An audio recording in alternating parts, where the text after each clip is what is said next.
In the annals of capitalism, certain names once resonated with invincibility. They were the titans, the undisputed champions of their industries, their products woven into the very fabric of daily life. For decades, companies like Kodak, Blockbuster, and Nokia seemed too entrenched, too powerful, too essential to ever truly falter. Their market dominance created an illusion of permanence, suggesting that their reign would endure indefinitely. Yet, history tells a different story. This is an investigation into how these corporate giants, once thought to be too big to fail, made the critical decisions that ultimately led to their spectacular collapse. Our focus today is not merely on that these companies failed, but how and why. We'll probe the specific strategic missteps, the missed opportunities, and the often stubborn adherence to outdated models that became their undoing. According to Harvard Business Review, over 70% of Fortune 1000 companies from 1955 are no longer on the list, a stark reminder of corporate mortality. We'll examine the leadership decisions, or indecisions, that paved the path from peak market capitalization to bankruptcy filings, and the external forces they failed to adequately address, tracing the unseen cracks before they became chasms. Our first case study begins with Eastman Kodak, a name synonymous with photography for over a century. Founded in 1888, Kodak didn't just sell cameras, it sold memories, becoming a cultural institution. By the 1970s, Kodak held an astonishing 90% share of film sales and 85% of camera sales in the United States. Its iconic yellow and red logo was globally recognized, and Kodak moment entered the lexicon as a descriptor for capturing a perfect memory. The company's dominance seemed unassailable, built on a robust vertically integrated business model that controlled everything from film manufacturing to processing. Paradoxically, Kodak itself invented the very technology that would ultimately disrupt its empire, the digital camera. In 1975, Kodak engineer Stephen Sasson built the first self-contained digital camera, a clunky device weighing 8 pounds and recording black and white images at 0.01 megapixels onto a cassette tape.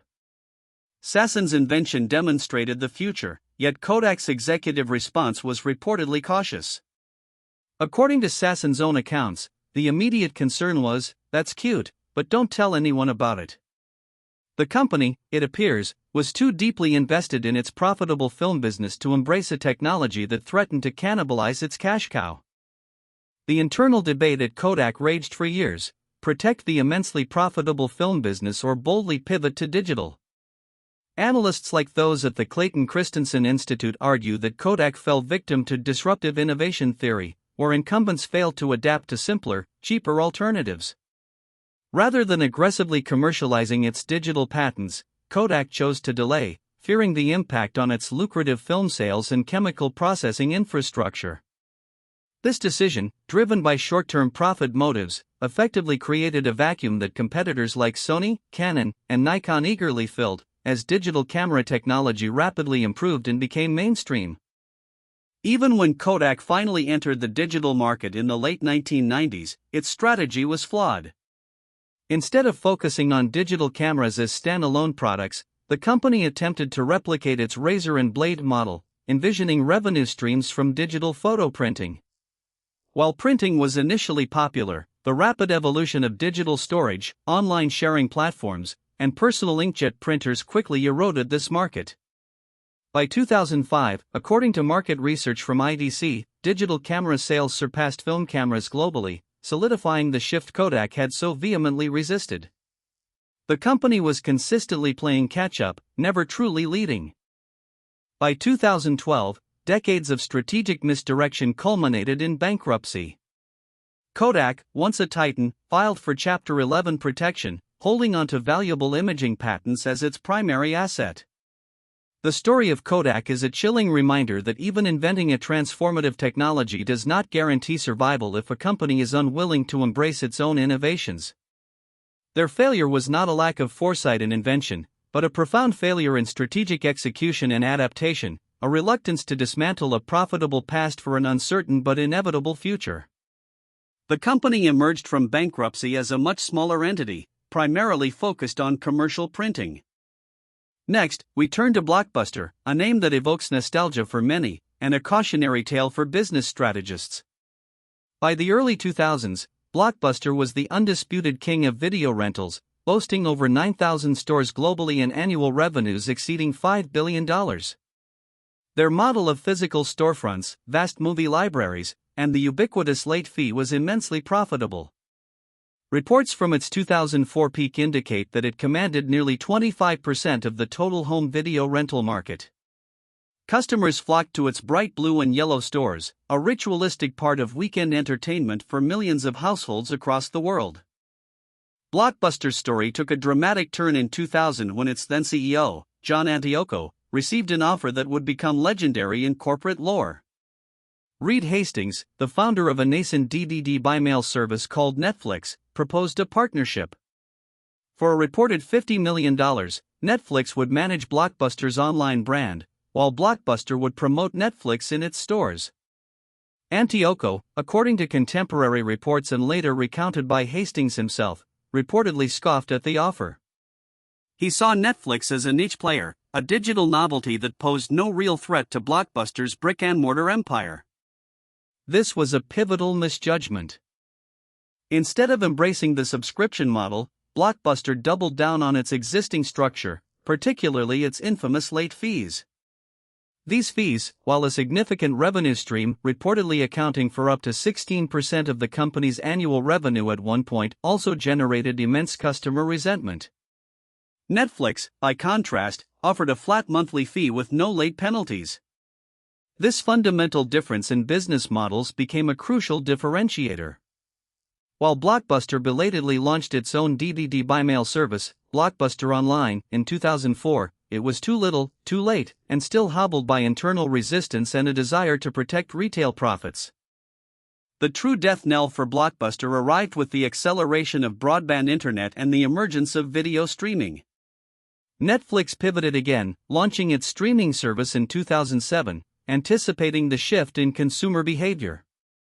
Blockbuster, still heavily invested in its physical real estate, struggled to adapt to this paradigm shift. Analysts at the time, including those from Forrester Research, pointed out Blockbuster's inability to shed its heavy infrastructure and transition to a purely digital distribution model. The very assets that once made it strong, its thousands of stores, became liabilities in a world moving online. By 2010, after years of declining revenue and mounting debt, Blockbuster filed for Chapter 11 bankruptcy protection. A subsequent attempt to restructure and a brief acquisition by Dish Network failed to reverse its fortunes. The company's collapse serves as a stark illustration of corporate inertia and the dangers of underestimating new market entrants, especially when those entrants are built on fundamentally different, more customer-centric business models. Blockbuster's failure was not due to a lack of resources or market presence, but a catastrophic failure of vision and strategic agility in the face of undeniable technological and consumer shifts. Our journey next takes us to Finland, and the meteoric rise and subsequent fall of Nokia. For nearly a decade, from the late 1990s through the mid-2000s, Nokia was the undisputed global leader in mobile phones. By 2007, just before the iPhone launched, Nokia commanded an astonishing 49.4% of the global mobile phone market share, according to Gartner. Its devices were renowned for their durability, battery life, and innovative features. The iconic Nokia ringtone was ubiquitous, and models like the 3310 became cultural touchstones, symbols of connectivity and reliability across continents. The moment that fundamentally altered Nokia's trajectory arrived on January 9, 2007, with Steve Jobs' introduction of the iPhone. This device didn't just offer a new phone, it redefined what a smartphone could be, introducing a revolutionary touchscreen interface, intuitive operating system, and an integrated app ecosystem.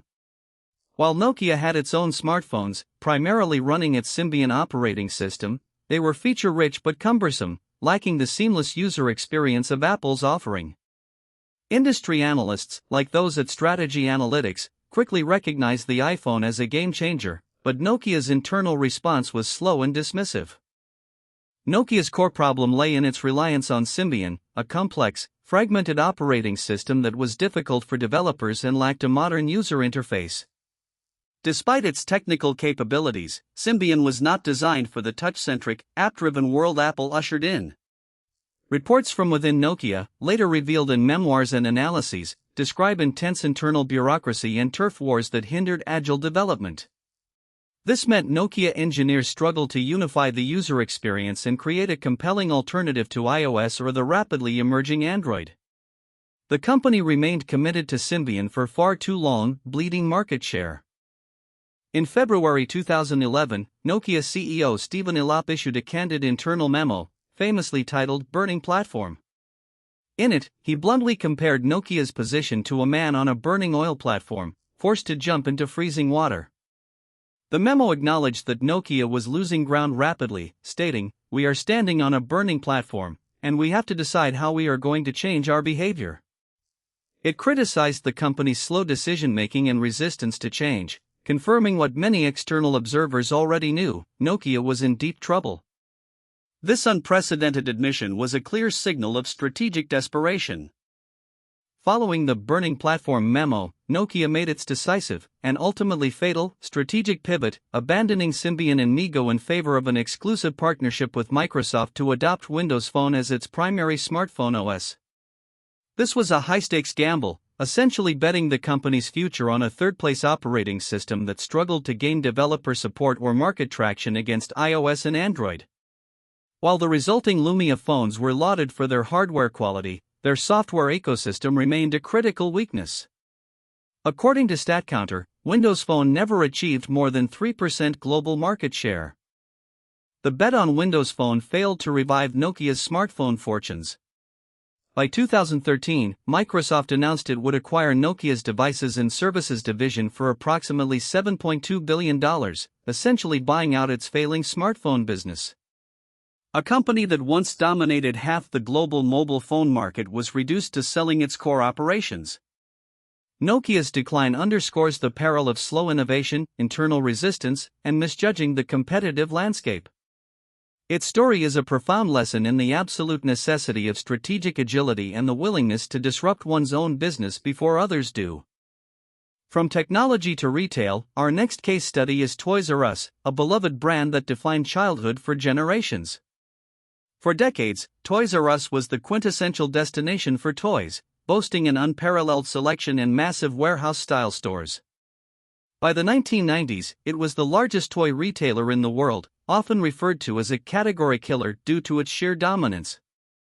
Financial reports from its peak showed robust sales, and the company's extensive inventory and marketing prowess made it a formidable force against smaller toy shops and even department stores.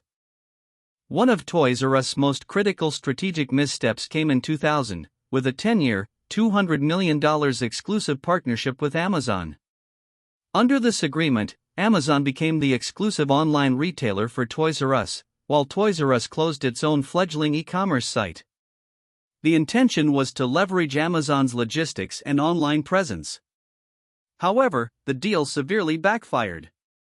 Amazon gained invaluable insights into the toy market, collected customer data, and was contractually allowed to sell competing toys from other vendors, directly cannibalizing ToysRUs sales. It effectively surrendered its digital future to its most formidable emerging competitor. Further exacerbating its problems was a 2005 leveraged buyout. A consortium of private equity firms, including Bain Capital, KKR, and Vornado Realty Trust, acquired ToysRUs for approximately $6.6 billion. A significant portion of this acquisition was financed with debt, which was then loaded onto ToysRUs' balance sheet. This meant the company was immediately burdened with over $5 billion in debt, incurring hundreds of millions in annual interest payments. This severely limited its ability to invest in necessary store upgrades, e-commerce infrastructure, or competitive pricing, according to financial analysts who reviewed the deal. While struggling under debt and lacking a robust online presence, ToysRUs faced relentless pressure from two fronts: the rise of e-commerce giants like Amazon and aggressive pricing from big-box discounters like Walmart and Target. These competitors offered convenience, wider product ranges, in the case of Amazon, and often lower prices. ToysRUs, with its aging stores and high operating costs, simply couldn't compete effectively. Industry reports from the National Retail Federation consistently highlighted the shift in consumer buying habits towards online channels and value-oriented general merchandise stores. By 2017, the unsustainable debt burden, coupled with fierce competition, forced ToysRUs to file for Chapter 11 bankruptcy. Despite attempts at restructuring and holiday sales, the company ultimately couldn't escape its financial quicksand. In early 2018, it announced the liquidation of its U.S. operations, leading to the closure of all its remaining 735 stores. The downfall of ToysRUs illustrates how critical strategic partnerships and financial management are, especially when faced with an evolving retail landscape. It was a failure of digital adaptation, exacerbated by a crippling debt load. Our final case study is WeWork, a more recent cautionary tale that epitomizes the excesses of the startup boom.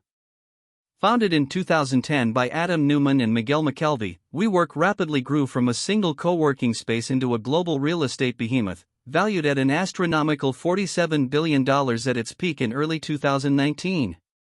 It promised to revolutionize the way people worked, offering flexible office solutions, a sense of community, and a lifestyle brand, attracting startups, freelancers, and even large corporations with its trendy, amenity-rich spaces. It was the darling of venture capitalists. WeWork's strategy was one of aggressive, often reckless, expansion. The company burned through billions of dollars, rapidly acquiring long-term leases on properties, then renovating them into branded co-working spaces and subleasing them for shorter terms. This arbitrage model, while profitable at scale, required immense capital and was highly susceptible to market downturns. According to public filings and reports from the Wall Street Journal, WeWork consistently operated at a significant loss, prioritizing user growth and global footprint over profitability, a strategy common in tech but perilous in real estate. At the heart of WeWork's meteoric rise and precipitous fall was its charismatic but controversial co-founder and CEO, Adam Neumann. His unconventional leadership style, lavish spending, and questionable corporate governance practices became infamous. Reports from Vanity Fair and other investigative journalists detailed instances of Neumann selling trademarks to the company for millions, excessive personal jet travel, and injecting his own eccentric brand of spirituality into business operations. These behaviors, combined with his immense control over the company through supervoting shares, raised serious red flags for investors and governance experts. The true unraveling began in August 2019, when WeWork filed its S-1 prospectus for an initial public offering. The document revealed massive losses, nearly $2 billion in 2018 alone, a convoluted corporate structure, and a series of alarming related party transactions involving Neumann. Public scrutiny intensified. Analysts from Wall Street firms openly questioned the company's valuation, its ability to ever achieve profitability, and the unprecedented control Neumann wielded. What was initially hailed as a revolutionary tech company was exposed as a real estate company with an unsustainable growth model and severe governance issues. The backlash was swift and brutal. Investors, once eager to fund WeWork, suddenly pulled back. The company's valuation plummeted from $47 billion to a mere $8 billion in a matter of weeks. The IPO was officially withdrawn in September 2019. Adam Neumann was forced to step down as CEO, albeit with a golden parachute. SoftBank, WeWork's largest investor, had to intervene with a multi-billion-dollar bailout to prevent total collapse, effectively taking control of the company. WeWork's story became a symbol of irrational exuberance, unsustainable business models, and the dangers of unchecked founder power in the startup world. Post-Neumann, WeWork embarked on a painful and protracted reorganization, shedding non-core assets, laying off thousands of employees, and attempting to achieve profitability. While it eventually went public via a SPAC in 2021 at a dramatically reduced valuation, the company continued to struggle. Its business model, heavily reliant on office occupancy, was further challenged by the global pandemic and the shift to remote work. WeWork's experience demonstrates that even immense capital and a compelling vision can't overcome fundamental flaws in governance, finance, and an unwillingness to adapt to market realities. As we review these diverse corporate collapses, striking common threads emerge. One prominent theme is hubris, the overconfidence derived from past success. Kodak believed film was forever. Blockbuster dismissed Netflix as a niche player. Nokia believed its brand strength and Symbion's complexity were sufficient. WeWork's leadership believed its community vision transcended traditional business metrics. This hubris often blinded executives to nascent threats, fostering an inability to objectively assess evolving market landscapes and the potential for disruption, as documented in numerous business analyses on leadership failures. Another recurring decision point was the fear of cannibalizing existing, highly profitable business models. Kodak famously delayed its embrace of digital photography to protect its film revenues. Blockbuster clung to its late fees in physical stores, fearing a shift to subscription models would erode immediate profits. This short-term thinking, prioritizing current cash flows over long-term strategic evolution, proved fatal. Academic research on disruptive innovation, particularly by Clayton Christensen, consistently points to this internal conflict as a primary reason established firms fail to innovate effectively. All these companies, to varying degrees, failed to adequately respond to fundamental shifts in consumer behavior and technological advancement. For Kodak, it was the digital revolution. For Blockbuster, DVD buy-mail evolved into streaming. For Nokia, the smartphone era demanded intuitive operating systems and app ecosystems. For ToysRUs, it was the rise of e-commerce and discounters. WeWork misjudged the sustainability of its growth model and the implications of remote work. The market did not stand still. These companies, however, often did, or moved too slowly, attributing these shifts to temporary fads rather than paradigm changes. Finally, the quality of leadership and corporate governance played a pivotal role. Adam Neumann's unchecked power and lavish spending at WeWork are extreme examples, but even in more traditional companies like Kodak and Nokia, the C-suite's inability or unwillingness to make bold, forward-looking decisions proved detrimental. For ToysRUs, a disastrous private equity buyout left it financially crippled.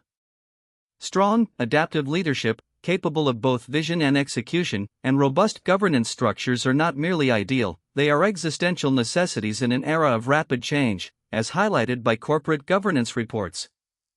The phrase "too big to fail" often implies an intrinsic resilience, but in many of these cases, size itself became a vulnerability. Large organizations often foster inertia, complex bureaucracies, and a resistance to internal disruption. The very scale that once provided strength became a drag on agility, making it harder to pivot quickly or to shed outdated infrastructure. This resistance to change, according to organizational behavior studies, often stems from entrenched interests, departmental silos, and a fear of dismantling successful, albeit obsolescent, operational models. These companies' stories are more than just historical footnotes, they are enduring lessons for today's businesses. They demonstrate that market dominance is never permanent. That innovation, even if invented internally, must be embraced and aggressively commercialized. That customer experience and evolving preferences are paramount. And crucially, that strategic adaptability, courageous leadership, and sound financial management are not optional luxuries but fundamental requirements for survival. The marketplace is unforgiving, and standing still is often the fastest path to obsolescence, irrespective of past glories or current size. In conclusion, the narratives of Kodak, Blockbuster, Nokia, ToysRUs, and WeWork serve as powerful reminders: no company, no matter how dominant, is truly too big to fail. Their collapses were not inevitable acts of fate but the cumulative result of specific, identifiable decisions or the lack thereof. Each failure presents a unique lens into the pitfalls of corporate strategy, the dangers of fear of cannibalization, the risks of unchecked hubris, the necessity of embracing disruptive technology, and the critical role of agile, visionary leadership. The future belongs to those who adapt, not those who cling to past glories.